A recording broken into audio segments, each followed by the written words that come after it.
Leyndarmálið hennar ömmu. Þetta er Óli.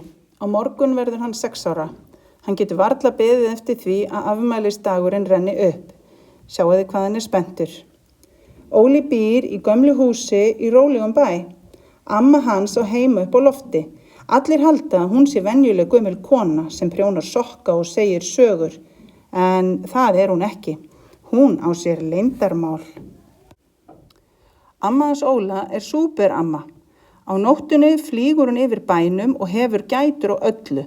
Ef hún sér einhvern meiða kött eða skamma lítinn krakka, þá kemur hún strax á vettvang. Og ef hún sér þjófa og ræningja, þá lætur hún lögregluna vita. Óli hefur vitað leyndarmáli frá því að hann var pínulítill og fyrir löngu sagði amma við Óla: þegar þú verður 6 ára máttu fljúga með mér, það verður afmælisgjöfin þín. Þegar Óli vaknar á afmælisdaginn er hann að springa af tilhlökkun. Mamma og pabbi gefa honum fallegt úr í afmælisgjöf. Hann er líka löngu búinn að læra á klukku. Eftir skóla býður hann vinum sínum upp á pylsur og popp. Það er erfitt að þegja yfir flugferðinni, en Óli veit alveg að enginn má vita leyndarmálið hennar ömmu. Kvöldið fer Óli í hlýjustu náttfötin sín og bursta tennurnar. Svo fylgir mammonum upp til ömmu.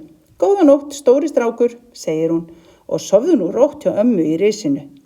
Þetta verður örugglega góð nótt, segir Óli og blikkar laumulega til ömmu. Við eigum bæði eftir að sofa mjög vel, segir amma og blikkar til Óla á móti.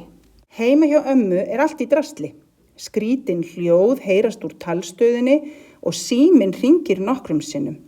Áður en amma klæðir sig í búninginn, þá gerir hún nokkrar æfingar. Óli er alveg viss að hún er sterkasta amma í heimi.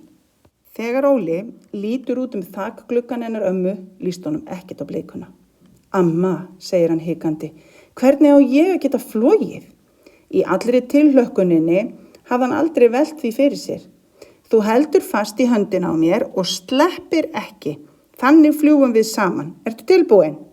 Síðan tekur amma í höndina á Óla og saman fljúga þau út í stjörnubjartan kvöldhiminin. Það er engin tími til þess að vera hræddur. Þau fljúga hátt yfir bænum. Það er allt kyrrt og hljótt. Eða hvað? Þegar að þau nálgast miðbæinn, glennir amma upp augun og lítur í kíkinn sinn. Detti mér nú allar dauðar lýs úr höfði, segir hún svo. Lýs, hugsar Óli, eins og amma sem komið með lús. Hvað sérðu amma, spyr hann svo. Amma réttir honum kíkinn og bendir.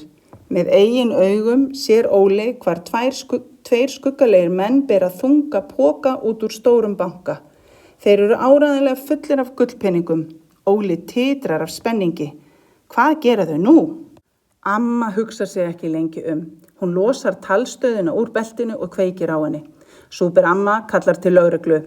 Er yfir miðbænum. Það eru ræningjar í bankanum. Skipti. Við heyrum í þér, súperamma. Komum strax. Skipti. Óli lítur með aðdáun á ömmu. Síðan grípur hann fastar höndina á henni og þau lækka flugið hratt. Bófarnir stökkva upp í bílinn sinn þegar Óli og amma koma fljúgandi. Það vita nefnilega allir bófar hver hún súperamma er. Óli og amma elta bílinn á flugi. Amma lýsir fyrir lögreglunni hvert bófarnir fara því að hún veit hvað allar göturnar heita. En Óli fylgist með bílnum. Allt í einu sér hann að þeir beygja inn í þröngt húsasund. Komdu amma, kallar hann, nú náum við þeim. Þau lenda við enda sundsins í þeim mund sem að bófarnir koma á fullri ferð. Amma stöðvar bílinn með sterkum höndunum og hún lyftir honum síðan hátt á loft. Á meðan segir Óli í talstöðina hvar þau eru. Von bráðar kemur lögreglan með blikkandi ljós. 2 lögreglumenn stíga út úr bílnum og handsama bófana. Ertu komin með aðstoðarmann? Spyr annar lögregluþjónninn og lítur á Óla. Er það kannski þessi sem á afmæli í dag? Til hamingju með daginn, súperstrákur, segir hinn og leggur eitthvað kalt í lófa hans. Óli lítur í lófan. Þar liggur alvöru gullpenningur. Ætlas ekki best að við drífum okkur heim, segir amma og tekur í höndina á Óla. Þakka ykkur kærlega fyrir hjálpina, segja löggurnar í kór og vinka til þeirra. Leið og Óli og amma lenda á þakskegginu heima lítur Óli á nýju klukkuna sína. Hann er steinhissa á því hvað þau voru fljót. Honum finnst eins og flugferðin hafi tekið alla nóttina. Þegar Óli komin upp í rúm á hann erfitt með að sofna. Hann sér fyrir sér æsilegan eltingaleikinn og alla peningana sem bóarnir ætluðu að stela. Í skólanum daginn eftir ekki talað annað en ránið í bankanum. Ef að krakkarnir bara vissu. Í lófanum geymir Óli skínandi peningin til minningar bestu afmælisgjöfina sem hann hefur nokkur tíman fengið og leyndarmálið sem að hann og amma eiga núna saman.